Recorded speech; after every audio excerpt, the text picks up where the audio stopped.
जय रामदेव बाबे की।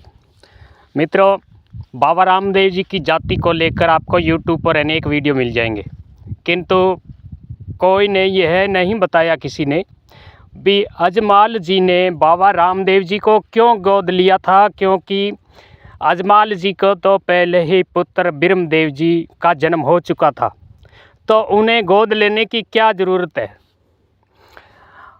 आपको YouTube के जितने भी वीडियो है बाबा रामदेव जी के जाति को लेकर, उनमें यही बात दी गई है कि रामदेव जी को बाबा जी अजमाल जी है उन्होंने गोद लिया था। आज के वीडियो में हम आपको विस्तार से बताएंगे कि अजमाल जी ने बाबा रामदेव जी को किस कारण गोद लिया था। क्योंकि बाबा रामदेव जी का शायर जी और मंगनी जी के घर जन्म हुआ था और इनका जन्म अजमाल जी के घर नहीं हुआ, तमरों के ये कुल के नहीं है। क्योंकि बाबा रामदेव जी शायर जी जयपाल जी के पुत्र है, माता का नाम मंगनी देवी है। तो इसके बारे में आपको विस्तार से जानकारी देंगे आपको ऐसे अनेक आपको पारूफ भी देंगे कि बाबा रामदेव जी की जाति मेघवाल है। आज के वीडियो में जो भी हम जानकारी देंगे उसमें कोई भी बात अपने मन से नहीं बताएंगे, क्योंकि हम इतने बड़े ज्ञानी भी नहीं हैं। जो भी इसमें हम जानकारी देंगे वह है बाबा रामदेव जी के जो 24 प्रमाण बाबा रामदेव जी ने अपने हाथों से लिखे थे। और बाबा रामदेव जी के ब्रह्म पुराण नामक ये एक बहुत विशाल पुस्तक है। उस ग्रंथ में जो भी जानकारी बाबा रामदेव जी के बारे में बताई गई है, जो भी जानकारी लिखी गई है, वही आप लोगों को हम YouTube के माध्यम से बताने की कोशिश करेंगे। जब अजमाल जी द्वारकापुरी जा रहे थे, और वे अजमाल जी 12 बार पहले द्वारकापुरी की यात्रा कर चुके थे और 13वीं बार था। वे 12 बार यात्रा करके थक हार चुके थे कि अब द्वारकापुरी के द्वारकाधीश है, हमें कोई भी चमत्कार नहीं देंगे। तो वे थक आकर काशी जी के भोलेनाथ की उन्होंने तपस्या की थी और भगवान भोलेनाथ की कृपा से उन्हें वरदान मिला था कि आप द्वारकापुरी जाइए, आपको वहीं पुत्र प्रदान होगा। जब वे द्वारकापुरी जा रहे थे तो उन्हें शायर जी जो जयपाल थे, वे भगवान कृष्ण के अनन्य भगत थे, बहुत ही बड़े भगत थे और ऋखिए थे। और ऋखियों को हिंदी में ऋषि कहा गया है। और ऋषि लोग हैं जो हमेशा भगवान की सेवा भक्ति प्रार्थना करते ही रहते हैं, क्योंकि वह भगवान के बहुत ही प्यारे होते हैं। और जो भगवान के प्यारे होते हैं उन्हीं को भक्ति नसीब होती है। भक्ति भी बड़ी बिरली चीज़ है, हर किसी को मिलती भी नहीं है। तो अजमाल जी जब द्वारकापुरी जा रहे थे तो रास्ते में उन्हें शायर जी जयपाल मिले। और जब उन्होंने रामा सामा करके पूछा भी आप कहाँ जा रहे हैं, तो अजमाल जी ने कहा कि हम द्वारकापुरी जा रहे हैं। तो शायर जी ने अपने पास से कुछ चावल दिए और कहा, हे अजमाल जी, आप द्वारकापुरी जा रहे हैं और द्वारकाधीश को मेरा एक संदेश दे देना। उनसे कहना कि आपका एक भगत है शायर जी, जो आपकी दिन रात ही सेवा करता है और उसके घर कोई भी पुत्र नहीं है, और आप पुत्र की उन्हें भी दाद दें, उन्हें भी पुत्र की बड़ी कामना है।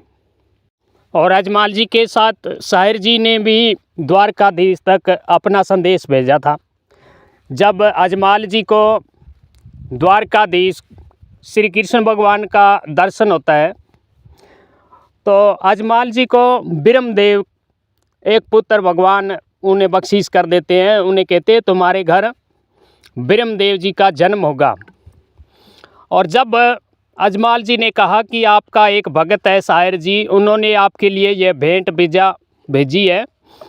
तो जब भेंट उन्होंने द्वारकापुरीधीश ने अजमाल जी से वो शायर जी जयपाल की भेंट ली और वहीं उन्होंने खाए और कहा कि हे अजमाल जी, तुमको ब्रह्मदेव से एक पुत्र होगा, किंतु शायर जी के घर में स्वयं अवतार लूँगा।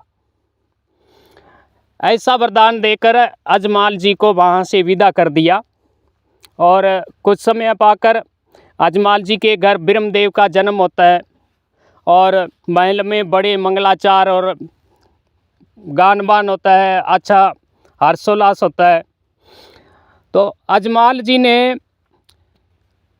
जो शायर जी जयपाल थे उन्हें वह बात छुपाई थी जो भगवान कृष्ण जी ने बताई थी कि सायर जी के घर मैं स्वयं अवतार लूँगा, क्योंकि अजमाल जी जानते थे कि ये द्वारकाधीश है, ये सब जगत के मालिक है। अगर मैं इन्हें अपने घर ले आऊं तो अजमाल जी ने सोचा था कि मेरे घर अगर द्वारकाधीश आ गए तो मेरे जन्मों जन्मों का जो बंधन है, जन्म का बंधन है, जो कट जाएगा। और द्वारकाधीश ने जब सायर जी के घर जन्म लेने की निशानी बताई थी भी मैं किस समय जन्म लूँगा और क्या क्या निशानियाँ होगी, तो उन्होंने बताया था भी मेरा जब सायर जी के घर जन्म होगा तो सायर जी के घर जो भी मंदिर में घंटी घड़ियाल जो भी पूजा पाठ की जो चंग वगैरह होते हैं वे अपने आप बजने लगेंगे, और घर में मटकों में जो पानी रखा होगा वे सब दूध से भर जाएंगे। और तो ये निशानियाँ सायर जी को अजमाल जी ने नहीं बताई थी। और जब सायर जी के घर भगवान श्री द्वारकाधीश का जन्म होता है तो अनेक प्रकार के चमत्कार होते हैं। उन चमत्कारों को देखकर सायर जी भगत है जो डर जाते हैं, क्योंकि उस समय भैरव नामक बहुत ही भयानक दैत्य का आतंक था पोखरणा उड्डू कश्मीर के क्षेत्र में। और उसी कारण वे सायर जी जो थे भयग्रस्त हो गए, और ऐसा अचरज देखकर वे भागे भागे अजमाल जी के पास गए कि उन्होंने अजमाल जी जाकर बताया कि मेरे यहाँ एक पुत्र पैदा हुआ है, और पुत्र पैदा होते ही मेरे मटकों में पानी जो रखा हुआ है दूध से भर गया, मंदिर में घंटी घड़ियाल सब अपने आप बजने लग गए। तो यह सब अजमाल जी जब सायर जी से सुना तो वे बड़े प्रसन्न हुए, बहुत ही प्रसन्न हुए। उन्होंने कहा सायर जी ऐसा करो, तुम उस पुत्र को मेरे यहाँ ले आओ, उस पुत्र का लालन पालन मैं करूँगा, तुम ऐसा करो उस पुत्र को मुझे गोद दे दो। तो सायर जी ने शर्त रखी थी कि आपको मैं पुत्र तो दे दूँगा, किंतु आप मेरे पुत्र को कभी भी हमारे घर आने से रोकेंगे नहीं, हमारे समाज के लोगों से मिलने जुलने से रोकेंगे नहीं, और आप अपने पुत्र ब्रह्मदेव से भी बढ़कर उसे मानेंगे तभी आपको दूंगा। तो सायर जी की जो भी बात थी अजमाल जी ने तुरंत ही मान ली, क्योंकि वे जानते थे यह पुत्र कोई साधारण बच्चा नहीं है, ये स्वयं त्रिलोकी का नाथ है, स्वयं ये तो प्रजा का पालन करने वाला द्वारकानाथ भगवान श्री कृष्ण है। अजमाल जी ने हमेशा रामदेव जी को अपने पुत्र से बढ़कर माना और पुत्र व्रत स्नेह करते थे। माता मैना देवी अपने पुत्र ब्रह्मदेव से बढ़कर ही बाबा रामदेव जी को लाड प्यार दुलार करती थी, किंतु राजपूत समाज बाबा रामदेव जी को कभी भी राजपूत नहीं मानता था, क्योंकि उन्हें पता था कि ये मेघवाल हैं, और राजपूतों की जो बही है उन भाटों की बही में कहीं भी रामदेव जी का नाम नहीं लिखा हुआ है। अजमाल जी के सिर्फ एक पुत्र ब्रह्मदेव जी का इनाम है। जब जोधपुर हाई कोर्ट में ये मामला गया था, राजपुत्र के तंवरों ने और मेघवालों ने जब हाई कोर्ट में मामला दर्ज किया जाति को लेकर, तब हाई कोर्ट ने तंवरों को आदेश दिया था कि आप प्रारूप प्रमाण लेकर आए।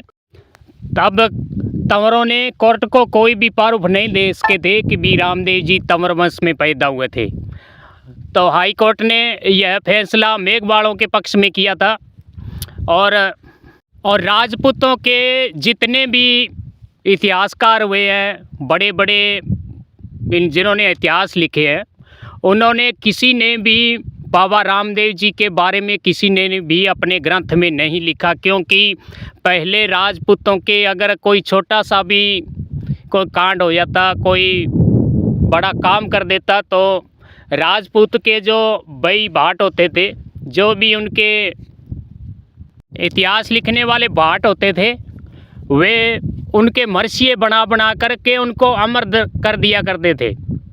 और बाबा रामदेव जी के कोई भी इतिहास में किसी भी राजपूत के भाटों ने यह नहीं लिखा है कि बाबा रामदेव जी द्वारकापुरी के द्वारकाधीश थे या बहुत बड़े पहुँचे हुए परमात्मा थे।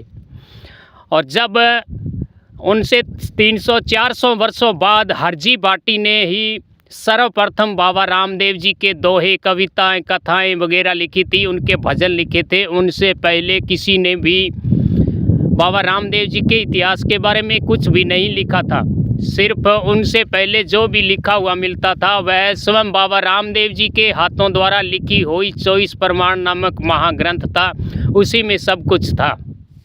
जब बाबा रामदेव जी ने समाधि ली थी तो अपने समाज को, मेघवालों को ये वरदान दिया था कि चाहे इंद्र ही क्यों ना आ जाए, साक्षात भगवान भी क्यों ना आ जाए, तुम मेरी समाधि मत खोदना। अगर आप मेरी समाधि नहीं खोदेंगे तो आपके पीढ़ी पीढ़ी में पीर पैदा होगा। आपका नाम पूरे जग में सर्वप्रथम आपकी जाति का लिया जाएगा। किंतु तंवरों ने हड़बूजी का षड्यंत्र रच के उस समाधि को फिर से खोद दिया, जिससे बाबा रामदेव जी ने जो वचन दिए थे उन वचनों में चूक हो गई। तो आज अगर वे समाधि नहीं खोदते तो मेघवाल समाज में पीढ़ी पीढ़ी में पेड़ पैदा होता, सिद्ध पैदा होता।